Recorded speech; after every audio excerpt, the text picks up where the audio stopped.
Hey you, and welcome. My name is Mike, and in this here old podcast, friends, compatriots, sweethearts, I have two stories for you about keeping it in the family. Also, just like in advance notice, there's like freaking construction going on right outside my window, which just makes this an awesome time to record a podcast.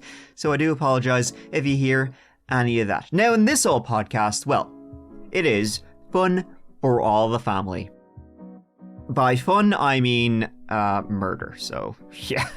The first story, it's about one family versus one person. And they would not take no siree, no, they wouldn't take no, they wouldn't take a loss for an answer. No siree, Bob. They even had the shittiest website ever to slander their enemy. It really gives this great credence to the issues that have been foisted upon them. A grandmother's impossible choice, and a father's willingness to risk everything in order to rescue his 3 little girls. Wow, sounds intense, but that's what they want you to think. In story numero 20, we have a murder within the family, and how one member was given a choice. The choice being ship up or shape out. They had to choose between mom and dad, which is a pretty shitty freaking choice to have a kid make, if you ask me. Not that anybody's asking me, that's just my 2 cents. Hey, dollars and cents. Because it makes no sense, let me tell you. And if I could ask you for anything, my friends, it would be please rate, review, follow, subscribe to the podcast. That helps out tremendously to give it maybe some stars, maybe some 5 stars if I can be cheeky. Thank you so much. And if you do that, I promise, Daddy's gonna come and give you a nice little foot massage. While you sleep, of course. You'll wake up one day and your feet will feel oh so good. You're welcome. Now, let's give it a go!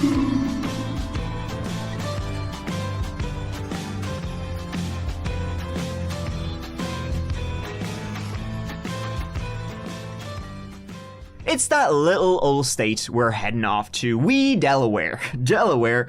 I was Della ignorant. Ending the podcast. The reason we're going to Delaware is that's where the Matusiewicz family lived. At the tippity top of Delaware lies Newark City, not far from Wilmington. There's also, the Newark close by in Jersey, but that's a different one. So this is Newark. The Matusiewiczes were made up of Thomas, his wife Lenore, and their 2 children, David and Amy. They did have a second son after David, one Michael, but he tragically passed away from complications of leukemia in 1986. Now Thomas, the daddy, he was a former cop, a crack shot, apparently. But he was forced to resign after only 4 years on the force, due to some kind of policy violation. Either he was on the schnockta, he was on the devil's lettuce, or he was just beating up too many hippies. But after that, he went to work at the Postal Service. Lenore, she worked with the physically disabled. Enough about them though, because the central character in this story is their son, David Matusiewicz, an optometrist, don't you know? Well, you do now. See, David, he was very close with his parents, Thomas and Lenore.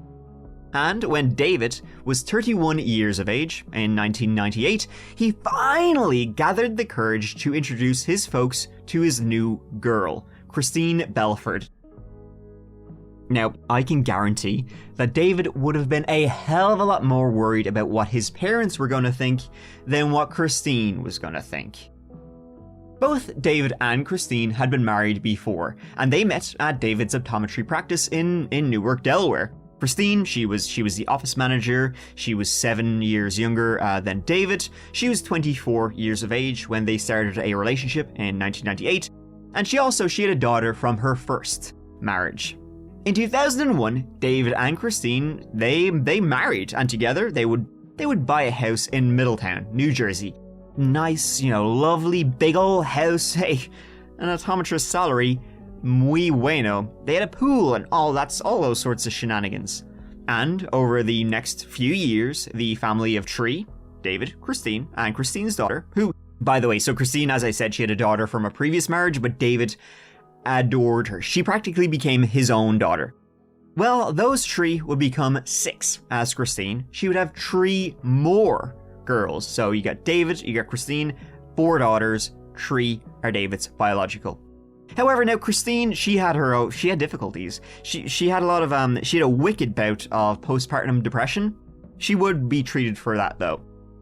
Now, things began to go awry, however, for the family shortly after David and Christine had their second daughter together, child number 3 of 4. See, this is where the fun begins, my friends. Thomas and Lenore moved in with them. Yikes, when the parents move in, you are fucked. It's always a recipe for disaster, or nearly always.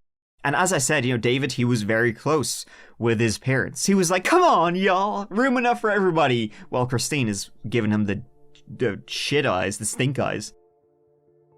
Christine, obviously, as you can imagine, wasn't quite as chuffed as David would have been, especially because, at the start there is only a short stay. That turned into month after month after month.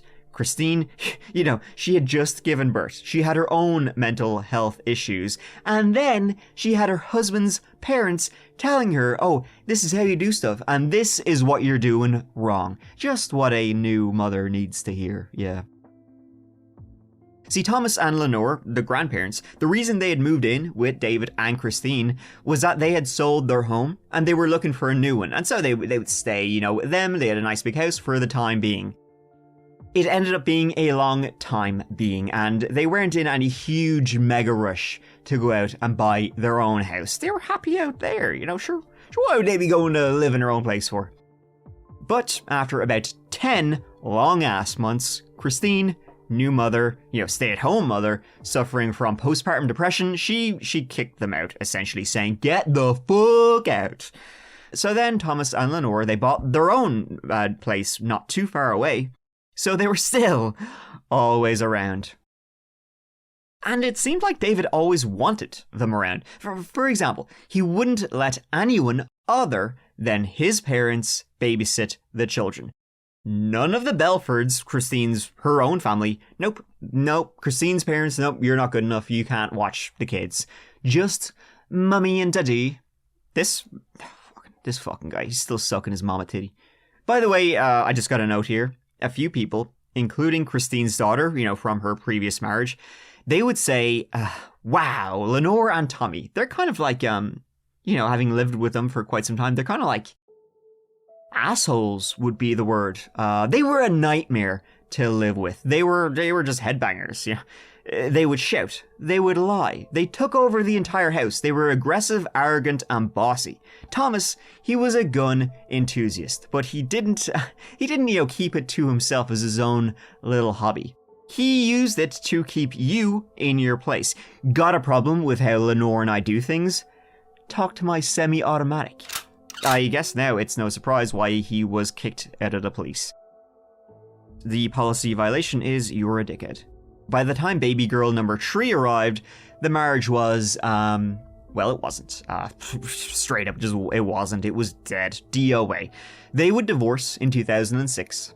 And this, my dear friends, is where the whole kit and caboodle kicks off. So listen up. So during the custody hearings, a court-ordered psychological evaluation found Christine Belford to be, grand. She wanted the family to be together, but she was a great mama, she was no danger to her own children.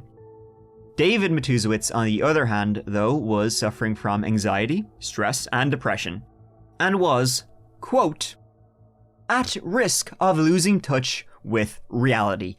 Probably not the best person to be a sole caregiver to young children. I mean, if he's losing touch with reality, I don't think it's a good idea to have someone who thinks a baby is a microwavable dinner to be in charge.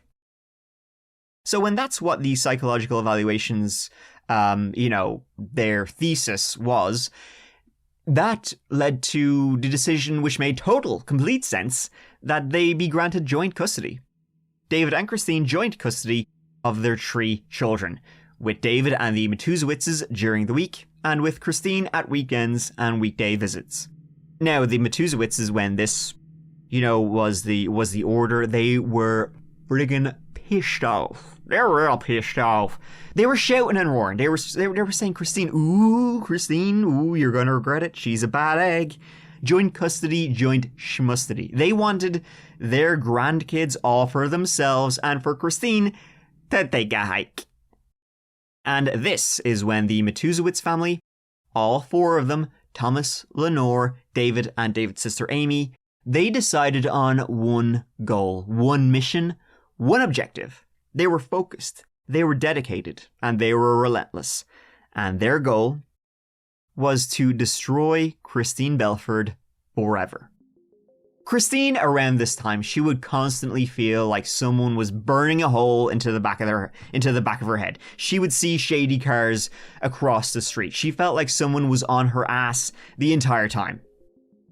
That's because there was someone on her ass the entire time. Christine, she became scared of David and his family, who had begun stalking her. The Matusiewiczes would upload videos to YouTube, and it's like they actually were stalking her, and they were slandering her to try and get sole custody of the children. They would try and just, follow her around everywhere, hoping she would do something that would make her look bad. In 2007, David, covert-like, he sold his optometry business. Now, obviously, Christine, they had met as his office manager. She had long stopped since being his office manager. He then forged Christine's signature to get credit from the bank. With that credit, David and his mother, Lenore, he's such a fucking mommy's boy, this guy, they bought a Winnebago. They were gonna go for a spin. David, his mama, with the tree girls. A nice little old spin to Central America. A spin Christine was very much unaware of. On the 26th of August 2007, they drove by Christine, saying, "Hey, we're taking the kids to Disney World. Yay! We'll be back in 2 weeks." And Christine, she said, "Hey, that's A-okay with me, pal. It'll be fun for the girls." It would be a lot longer than 2 weeks before Christine saw her kids again. A couple of days later, while on the road, David and Lenore, they came up with this really friggin' sick decision. They told the girls that their mother, Christine, had killed herself. Lovely. "Your mother's dead and she's never coming back, so you're stuck with us." Yeah, lovely. It took 18 months until they were tracked down by federal marshals in a small village called Catarina, practically in the jungles of Nicaragua. So an old bitch and her shitty son take 3 small children to the middle of a tropical jungle. How and why they chose that and what they were planning to do, I give up. They were going to start a little commune or something. They were discovered in March 2009, calling themselves the Blanco Family. Wow, really? 5 white Americans of Polish descent in the middle of the jungle? And they were there, in the middle of the jungle, living out of a Winnebago for the previous year and a half, which, I'm sure it smelt something spectacular. We got approached, and obviously he was very surprised and shell-shocked. But I would add that everything was done very peacefully. The team also nabbed Lenore Matusiewicz in the trailer. The 3 girls were found safe and reunited with their mother. They were returned to America, and David and Lenore were up shit creek. The girls, they went back to their mother. Gee, can you imagine? Christine hasn't seen her girls in 18 months. David, he pled guilty to kidnapping, and he would spend almost 3 years in prison. Lenore, she got 18 months. Thomas, even though he clearly had been a part of it and had helped, plan it, he always pled innocent when he was questioned about it. Where are they? I don't know.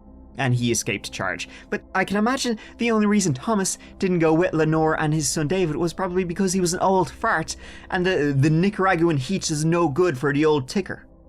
When being sentenced, David said that Christine had been sexually abusing the kids, hence why they had ran away. The judge said, yeah, right, if that's true, how come you never mentioned this before to the police?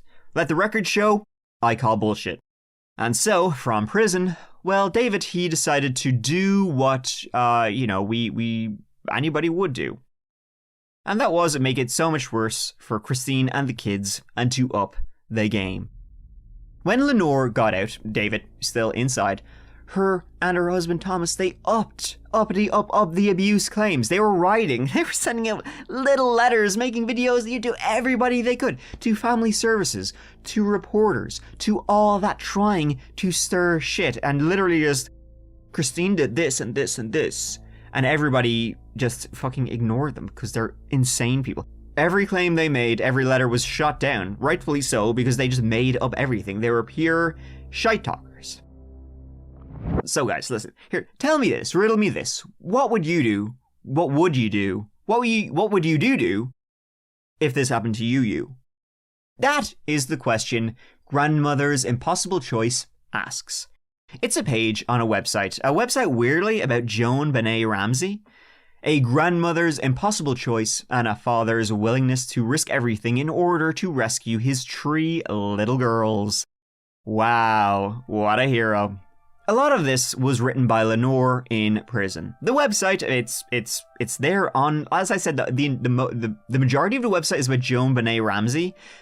The reason Lenore's page is on that website is because the entire website about Joan Benet Ramsey is ran by her sister-in-law. So I guess she was like, I'll put it up for you. And by the way, her sister-in-law, who is running this website about Joan Benet Ramsey, seems like a crazy person, just so you know. But let's stick with the Matusiewicz plot for now, and Christine Belford. Don't want to kind of go off the deep end here.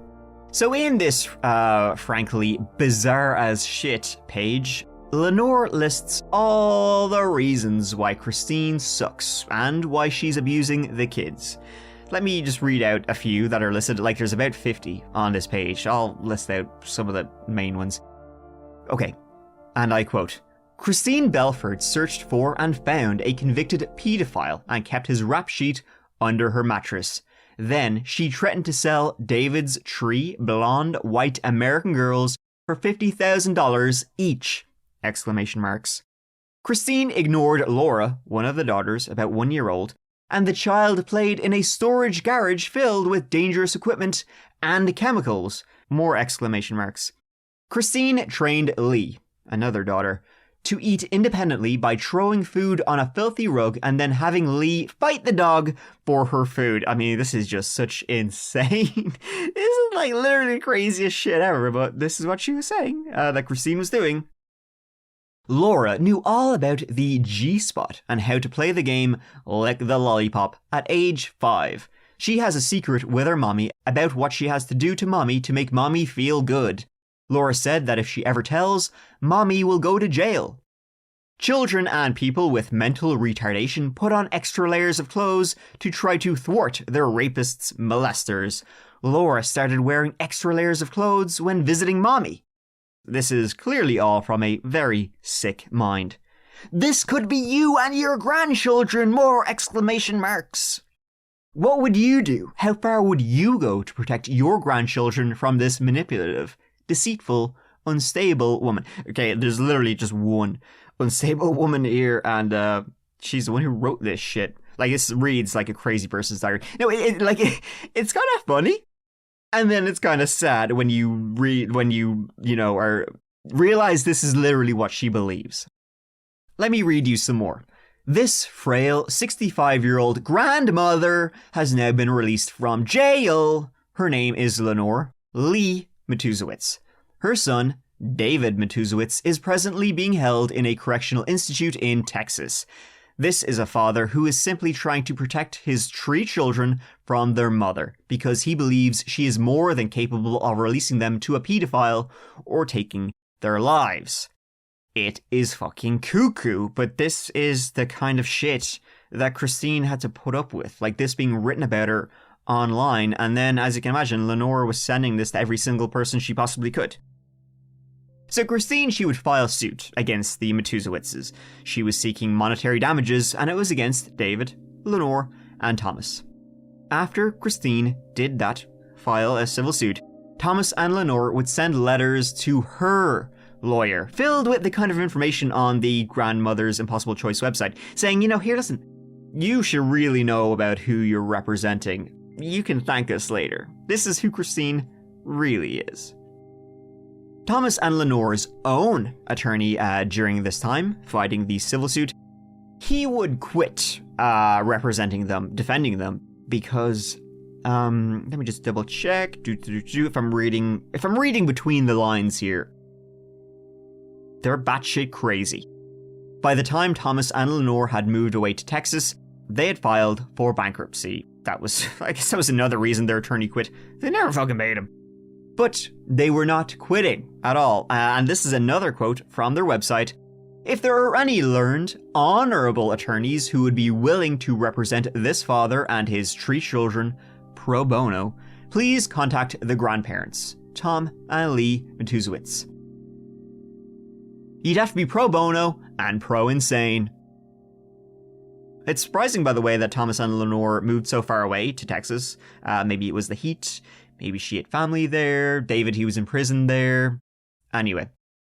Christine, she would later drop the suit, the damages suit. I mean, you may as well. I mean, on one hand, you'd be like, here, listen, they've put you through so much hell. Sue them. But on the other hand, they're not going to pay you. Like, it's going to go nowhere.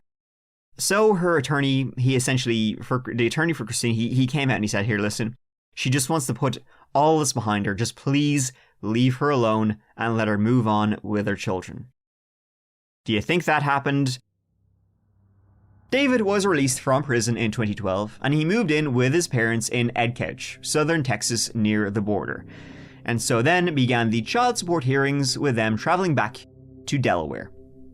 One of these was due to take place on the 11th of February 2013 in Delaware, at the family court in Wilmington, the Newcastle County Courthouse. That morning, at around 8:15 a.m., Christine arrived with her friend Beth Mulford. Her friend was there for Christine just for moral support. David was due to be arriving with his dad, Thomas. Christine and Beth, they walked in that morning. They went through the glass revolving door and then into the lobby, and they didn't see David anywhere. David was in the car park, but Thomas was waiting for them. As Christine and Beth walked into the lobby full of people, Thomas pulled out a handgun and he shot Christine to death before turning the gun also on Beth Mulford, murdering her also. Negative J5, I'm in the courthouse, in the Wilmington courthouse. We got shots fired here. Thomas, he then walked out of the courthouse and exchanged fire with the police outside. He was shot twice. He got in a few on the cops also, before turning the gun on himself, blowing his brains out. He fell face first into a pool of his own blood in front of the courthouse. Shooters down. There's you 10-1 and is there anybody else? How insanely tragic. Christine murdered her friend, also there who had nothing to do with anything, murdered too, and Thomas... well, let's not cry over spilt milk. What I can tell you is I can confirm a shooting that occurred in the lobby of the county courthouse this morning at approximately 8 o'clock. One lone male suspect entered that lobby and opened fire. There was an exchange of gunfire between the Capitol police officers and this suspect. As a result of that gunfire, the suspect is dead. In the aftermath, the remaining Matusiewiczes claimed they had no idea what he was going to do. David, he was arrested. This was for violating his probation. The children, they were taken into protection. Shortly after, guess what? Because the Matusiewiczes are not done, by the way. Because Amy Gonzalez, sister of David, she filed for custody of the 3 girls. She said, oh boy, oh dear, what's going on? Custody battle? Lawsuits between the Matusiewiczes and Christine? What, Lenore and David ran away for a year and a half, kidnapping the kids? I never heard. I'm just a swell old aunt. There's nothing to do with me. Gimme the kids. Give me the kids. This was swiftly denied. About a month later, Lenore then posted these bizarre videos on YouTube. They're kind of funny. If you hit the tab, A Grandmother's Impossible Choice, You'll be able to find a lot of what we went through. And who wrote that report? I did. There was a tragedy in Delaware last week. People died. People were wounded. And those of us that are left are trying to make sense of it all. Is there anyone in Delaware now that I and my family can trust besides my two friends, Linda and Carl? Is there? What do you think? I didn't and don't trust anyone in authority. Not psychologists or psychiatrists. My nephew was treated with LSD for attention deficit disorder when he was very young. He's dead. She offhandedly said, when I sell David's 3 blonde white American girls, I'm going to get $50,000 each, and they'll never be found because of my connections to the local crime family. And then she said, I have to do things to Mommy. It's a big secret. If I ever tell Mommy's going to be in trouble, I don't want my Mommy to go to jail. What would you think she meant? I didn't think it was anything good. No, nothing was planned. David collected his papers, sipped his coffee, and started to leave. And I said, break a leg. Later, we heard about the shooting. I was told that David shot his wife, another woman, two officers, and himself, and was dead. No! Was my first thought. David believes in God too much. And he wanted to talk to Christine about their children. He wouldn't have shot her. She was blaming a brain tumor on Thomas's actions, and that she had no idea he was going to do it because, and I quote, actually, you know what, I won't even quote. I'll let her speak for herself. Tom wasn't behaving normally for the longest time. He told me he wouldn't bring his guns, but Tom's meningioma, that's a non-cancerous or non-malignant tumor in the covering of his brain. Tom snapped. Tom didn't plan any of this. First of all, he was planning a Reuben sandwich party. We already have the fresh corned beef and the sauerkraut. And my husband loves to eat. He knew he was not going to walk out of that courthouse, and it looked like his family knew too. They also found what looked to be a hit list of other people who were involved in the various cases over the years. Eventually, the authorities built up enough of a case against Lenore, David, and Amy who filmed videos, and Amy was always part of the harassment and stalking, and they were charged with conspiracy, interstate stalking, and cyber stalking, resulting in death. They, the authorities, they also learned of another woman named Cindy Bender, who was, essentially, a spy for the Matusiewiczes. She had begun a relationship with David and was friends with Christine. So like, as you can imagine, when Christine would private all her social media so the Matusiewiczes wouldn't be able to stalk her, Cindy, her friend, could still see everything Christine didn't know. And so she would relay conversations she had with Christine to the family. She'd be asking, okay, Christine, what you up to today? What you up to these days? She would then promptly tell it to those bastards. Not only that, they also hired a woman named Courtney Emerson to spy on Christine and the kids. They had this little, gang all out there to ruin Christine's life. And they finally ended it. The trial went ahead in 2015. The Matusiewiczes defended themselves the way they always did. Christine, she's a horrible mother, and they only wanted to save the kids. They're the good guys. They're the heroes here, really. They were all found guilty, and they all received the exact same sentence. Life without parole. Golf clap. And there you have it. Quite a bizarre plot that went on it went on for almost a decade. Batshit stuff, to be honest. 3 months after she was sentenced, by the way, you'll be glad to hear, Lenore Matusiewicz died in prison. She was actually sentenced on what was essentially her deathbed. So I think that's some goddamn justice for that old bat. David and Amy, they since appealed, of course. It didn't look good for them. And the 3 girls, of which this whole plot was about, they were placed into foster care, which I mean, goddamn, it's an unhappy ending for everyone involved, but it's hard to see it ending any other way. So there you have it.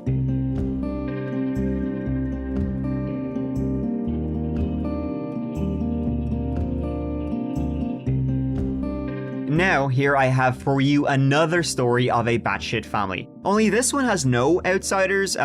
Thankfully, this plot, they kept it kind of to themselves.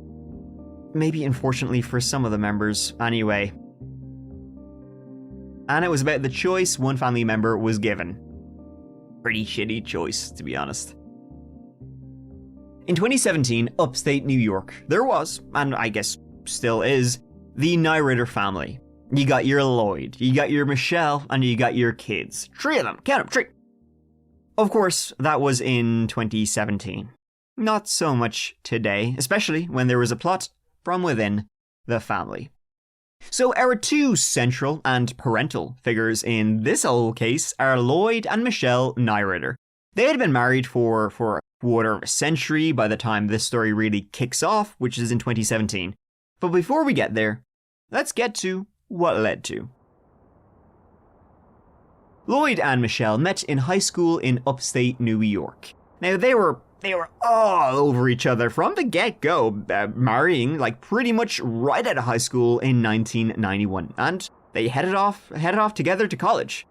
Together they would have 3 daughters. The middle one was named Carrie, and Carrie, she is key to this story. Carrie.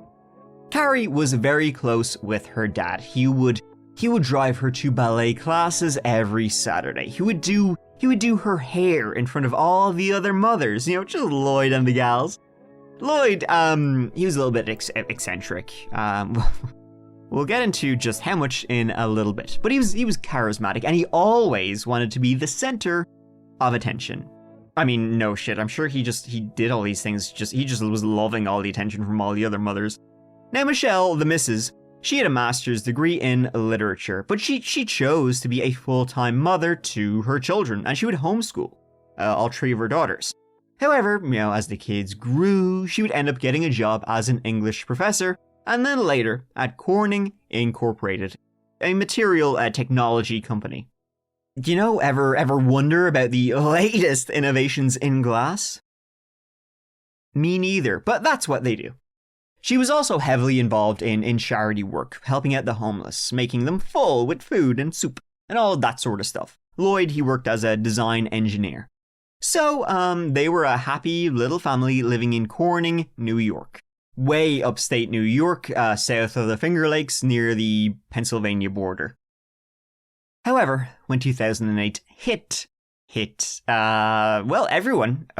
everyone like a freight train, the Neurauters were no different, as jobs and as money dissipated. Lloyd, an engineer, he applied for countless jobs, and he ended up getting one, but his job, it ended up taking him all the way down to Princeton, New Jersey, which, from Corning, was a bit of a hike. And so, him going down there and working down there and staying down there, being so far apart, Michelle and Lloyd, they eventually drifted apart over time, and they would divorce. The oldest child went to live with Lloyd in New Jersey. Carrie and the youngest, they stayed with Michelle in upstate New York. But, as I said, Carrie, she was Daddy's little girl, his favorite. And so Carrie and Michelle, they didn't get along so well. She would eventually leave home, though, and in 2017, she was studying at Rochester Institute of Technology. It would also be in 2017, August the 28th, that a friend would arrive to Michelle's house to pick up the youngest child, 14 years old, to take her to swim practice. And this friend found Michelle in a bad way. Motionless, and I'm concerned. So she's just standing there not moving? Kind of hard to tell, it's dark.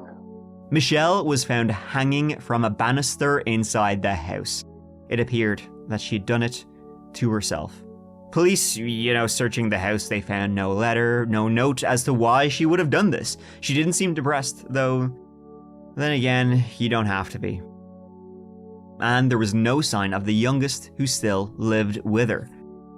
However, after Carrie learned of what tragically happened to her own mother, she called the police to let them know the youngest was with her up in Rochester. It turned out that Carrie had actually been in the house the night before her mother was found. This is Lieutenant Heverly. Can I help you? Hi, my name is Carrie. My friends called me earlier today and told me about my mom. And that she, I'm sorry. That's okay. I called and told me that my mom hurt herself. Yeah, we are looking into it. And still with you now? Yeah, she's in my apartment.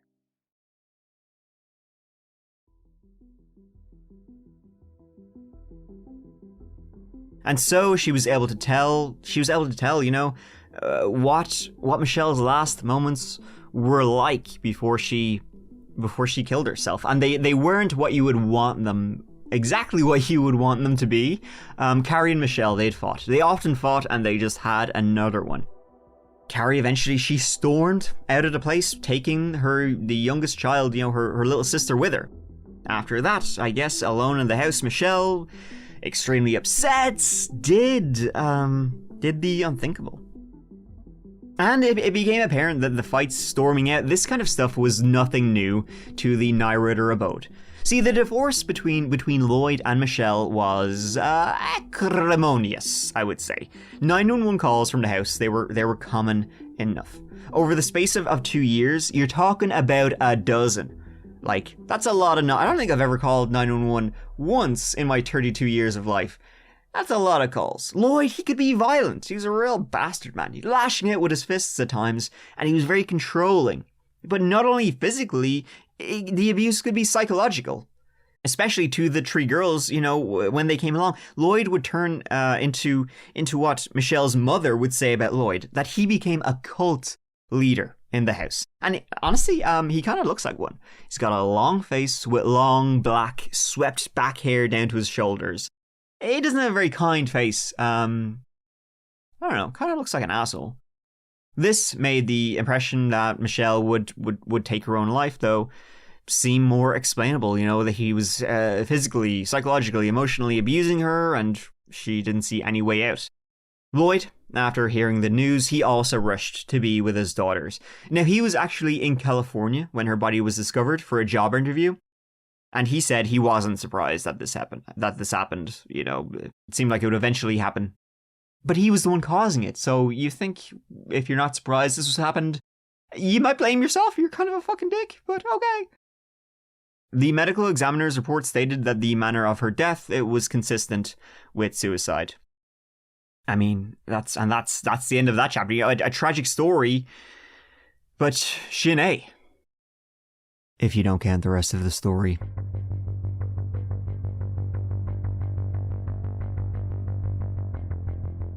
I mean, her friends thought something was off here. She didn't leave a note. She loved her kids, and if she was going to end it all, she wouldn't do it where they could find her, knowing that would be extremely traumatic. And also hanging, not a common way for women to go. They'll either use knives or pills. Hanging is more of a male thing. The police were still looking into it, to be sure. They needed a little more info. And as well, you know, hearing this, they were like, well, let's just double check here. Everything is hunky-dory. Lloyd, he was in New York, still living in New York at the time, sorting stuff out. Obviously, he was dead spouse, ex-spouse. And he would speak to the police. He told the police that while the divorce had been done and dusted for 5 years by this stage, there were still issues, custody issues. And there were 26 separate sets of filings. Lloyd, he was trying to get out of child support for the youngest daughter, Dick. And they were fighting over who would get the 14-year-old. The lead investigator, like Michelle's friends, he also had a gut feeling about this, about what really happened to Michelle. He noticed some inconsistencies. For example, scratch marks. And there were photos that made the investigator think, now here, listen lads, hang on a second, something's not right here. Michelle's bed was pushed out of place, and there were marks on the wall that looked a little something like blood. A struggle had occurred in the home. And so the lead detective began to theorize that this... I feel like I'm in a play or something, because we got a stage scene over here. Someone had killed her. Now, there were no signs at all of forced entry, nothing was stolen, and so it must have been someone she knew. Someone who might not be happy with her. The person Michelle's friends were telling the police to go to from the get-go. It was believed that Michelle had died sometime very early on Sunday, the 27th of August, so the day before she was found, probably 1 a.m.-ish on that Sunday. So where was Lloyd at the time then, the person who may have motive to kill her? Well, the Saturday before, he was only down the road in Rochester with Carrie, helping his favorite daughter move into her new digs at the Institute of Technology. Now, after that, he said he crashed at a motel in Rochester and then drove back on down to New Jersey the next morning. Now, police, they did double-check his alibi about where he would have been when Michelle died or was killed.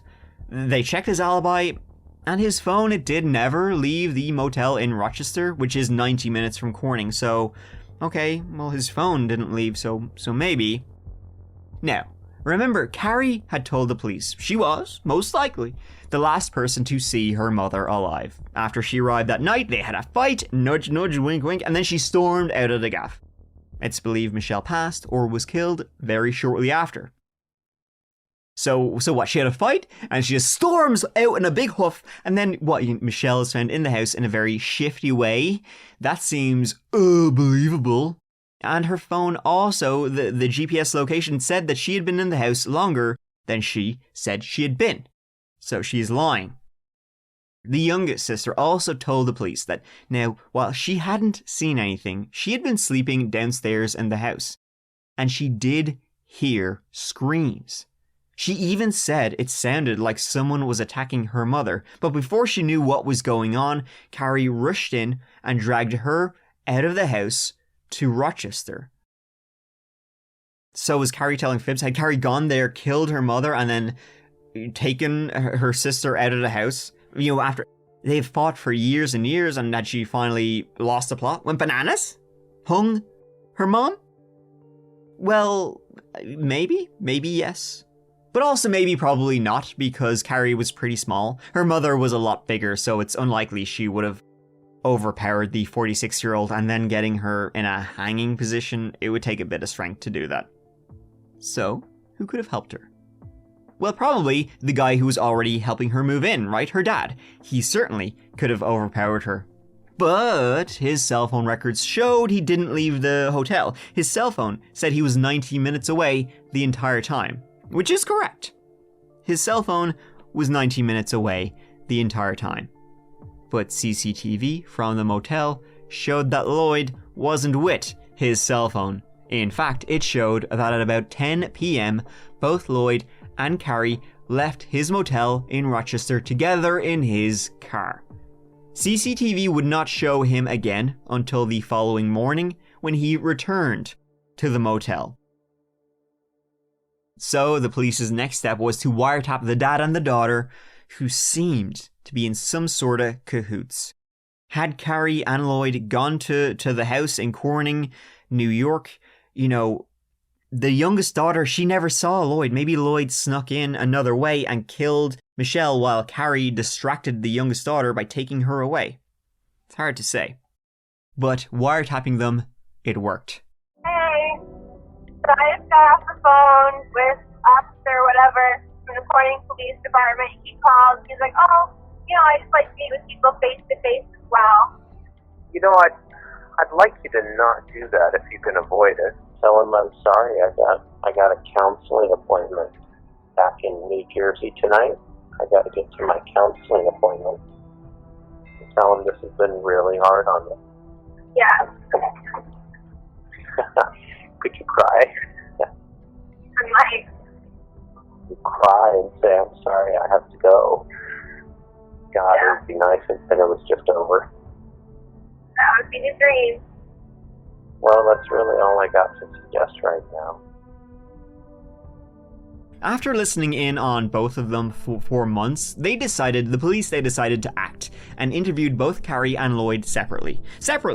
Before they got a chance to get their story straight. Hey, Do you mind if we speak to you? Just gotta follow up on a few small things, just one more thing. By this stage, the police felt confident that Lloyd had been the organizer of this staged suicide, and that Carrie had helped her dad kill her mom because she was a loving daughter. In opposite worlds, Carrie, as you can imagine, she wasn't as kept together as Lloyd, and she told the police he was with her that night. Now, so what happened? What really happened was this. And it shows you just what a, trying to think of the right words, a giant piece of shit Lloyd really was. And again, it kind of comes back to what Michelle's mother was saying, that he was a cult leader who had complete control over his daughters. So, Lloyd, he was in the shit. Money troubles, alimony, child custody battles, empty wallet syndrome for Lloyd. So what Lloyd, if you can believe this, what Lloyd did was he went to Carrie, his own daughter, and he told her he was going to kill himself because of all these troubles he had. Listen, Carrie, I'm at my wit's end here. There's no way out for me. The train's coming and I'm tied to the line. It's curtains for me. Don't cry for me because I'm already dead. Save yourself.